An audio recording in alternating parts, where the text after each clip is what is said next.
ओम नमः शिवाय। सभी भक्तों को जय श्री राम। यदि साधना में आपका भी बार बार ब्रह्मचार्य खंडित होता है, आप अपने ब्रह्मचार्य के ऊपर कंट्रोल नहीं रख पा रहे हैं, कोई भी सिद्धि साधना करते समय आपको ब्रह्मचार्य की दिक्कत आती है, तो आज मैं आपको एक सफल प्रयोग बता रहा हूँ। इससे आपका ब्रह्मचार्य आपका खंडित नहीं होगा, आपको सफलता प्राप्त होगी। देखो, ऐसा अक्सर मैंने देखा है कि बहुत सारे साधकों में कि वो जब भी किसी साधना को करते हैं या भक्ति को करते हैं या नवरात्रि इत्यादि में कोई अनुष्ठान रखते हैं, तो वो उनका ब्रह्मचार्य खंडित हो जाता है। चाहकर भी वो ब्रह्मचारी पर कंट्रोल नहीं कर पाते। खासकर बच्चों के लिए भी विशेष कर ये प्रयोग है, तो वो भी इसको कर सकते हैं। लेकिन इस प्रयोग को करने के लिए कुछ नियम भी होते हैं। वो नियम क्या होते हैं वो मैं आगे बता देता हूं। पहले तो देखो, जो साधक हैं और वो चाहते हैं कि भाई हमारी साधना निर्विघ्न रूप से होती रहे और निर्विघ्न रूप से हम अपनी साधना को सफल कर पाए, बीच में हमारा ब्रह्मचर्य खंडित ना हो, आपका मन बार बार बार बार साधना के बीच में काम वासना की ओर ना जाए, आप अपने मन के ऊपर कंट्रोल रख सकें, काम वासना को आप जीत सकें। क्योंकि शास्त्रों में 5 दोष बताए गए: काम, क्रोध, लोभ, मोह, अहंकार। इनमें सर्वप्रथम काम का ही विषय आता है। काम का ही, जिसने काम के ऊपर विजय प्राप्त कर ली, बाकी सभी के ऊपर वो विजय प्राप्त कर लेता है। क्योंकि काम, क्रोध, लोभ, मोह, अहंकार, इनमें काम को छोड़कर बाकी सभी तो कंट्रोल हो जाते हैं, लेकिन काम एक दुष्कर ऐसी चीज है जो कंट्रोल नहीं हो पाता। तो काम के लिए विशेष प्रयत्न करने के बाद भी ब्रह्मचर्य खंडित हो जाता है, जिसके कारण हमें साधना में सफलता नहीं मिल पाती। खासकर हनुमान जी की साधना में तो इस चीज का विशेष ध्यान रखना पड़ता है, और बाकी साधनाओं में भी ब्रह्मचर्य का तो विशेष रूप से ध्यान रखना ही पड़ता है। क्योंकि यदि ब्रह्मचारी आप नहीं रहोगे तो कोई भी देवी शक्ति, कोई भी ईश्वर की शक्ति आपके पास आने में कतराती है, कटती है। क्योंकि मैं बहुत शुद्ध चीजें होती हैं जो कि मनुष्य के पास, इस तरह की जो काम वासना व्यक्ति होती है उसके पास नहीं टिक पाती। तो तामसिक सत्य तो उसके पास टिक सकती है, सात्विक नहीं रोक पाती हैं। तो इसके लिए आपको जो तरीका मैं बता रहा हूं, इस तरीके को आप करें। ये 2 तरीके से किया जाता है। एक तो उसके व्यक्ति के लिए जो व्यक्ति ये चाहता है कि मैं आजीवन ब्रह्मचर्य का पालन करूं। ब्रह्मचर्य का मतलब है कि वह संसार से विरक्त हो चुका हो, अपने परिवार से विरक्त हो चुका हो, वह संन्यास लेना चाहता हो, तो उसके लिए तो ये रामबाण है, बिल्कुल पैटर्न चीज है उसके लिए। तो उसके लिए कैसे करना है उसके लिए बताऊंगा। और यदि आपको किसी साधना की निमित्त से करना है, बस केवल साधना के लिए करना है, तो उसके लिए कैसे करना वो भी मैं आपको बता देता हूं। दोनों तरीके मैं आपको बता दे रहा हूं, दोनों तरीके से आप कर सकते हैं।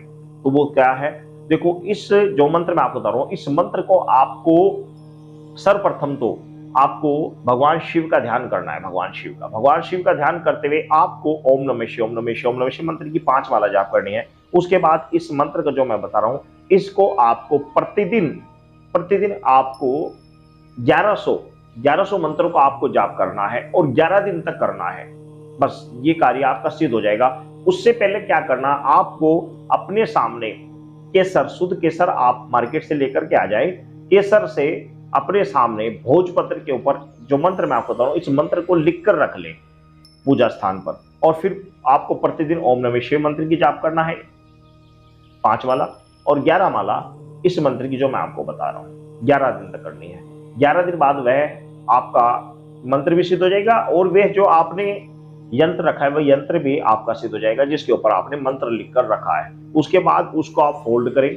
फोल्ड करने के बाद उसको ताबीज में डालना चाहिए तो ताबीज में डाल दे, या फिर उसके ऊपर पॉलिथीन, पन्नी इत्यादि लगाकर उसको ऐसा कर दे वह गिल्ला होने से खराब ना हो, और उसको लाल कपड़े में सील कर उसका आप बाजू में बांध दे। गले में धारण कर सकते हैं, धागे में बांध के गले में भी धारण कर सकते हैं। शरीर के इस पेट के हिस्से से नीचे नहीं बांध सकते, ऊपर ऊपर बाजू में बांधे या गले में बांधे। ये तो हो गया साधना के लिए। फिर जो साधना आपको करनी है उस साधना में आप निर्विघ्न होकर आप कार्य करें, आपको काम वासना आपको परेशान नहीं करेगी।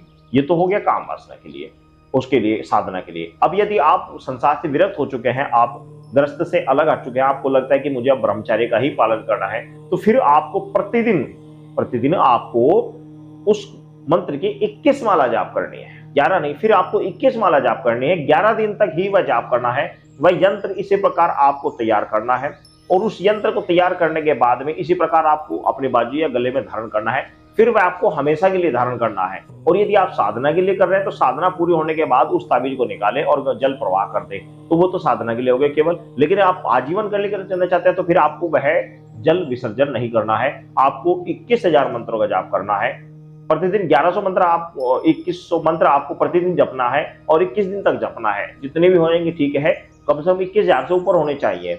तो ये आपको जाप करना है 21 दिन तक। वह आप लिखा हुआ भोजपत्र पे मंत्र लिखा हुआ रखा रहेगा। 21 दिन बाद आप उसको धारण कर ले तो आपकी ब्रह्मचारी आपका प्रबल होगा, मजबूत होगा और आप काम वासना के ऊपर आप विजय प्राप्त कर पाएंगे। तो पहले आप मंत्र सुन ले। मंत्र है ओम नमः शिवाय, पुष्टाय वरदाय अनंगाय उच्चाटनाय नमः। ये मंत्र है। इस मंत्र को आप पहले जाप कर ले, तैयार कर ले, अपना मंत्र लिखकर तैयार कर ले। उसके बाद उसे बाजू में या गले में धारण कर ले। साधना के लिए करें तो प्रतिदिन 1100 मंत्र जपना है। साधना पूरी होने के बाद उस ताबीज को निकालकर जल प्रवाह कर दें। और यदि आजीवन के लिए करते हैं तो उसे गलों में धारण करें। और 21,000 मंत्रों का आपको 21 दिन में जाप करना है। सभी भक्तों को जय श्री राम।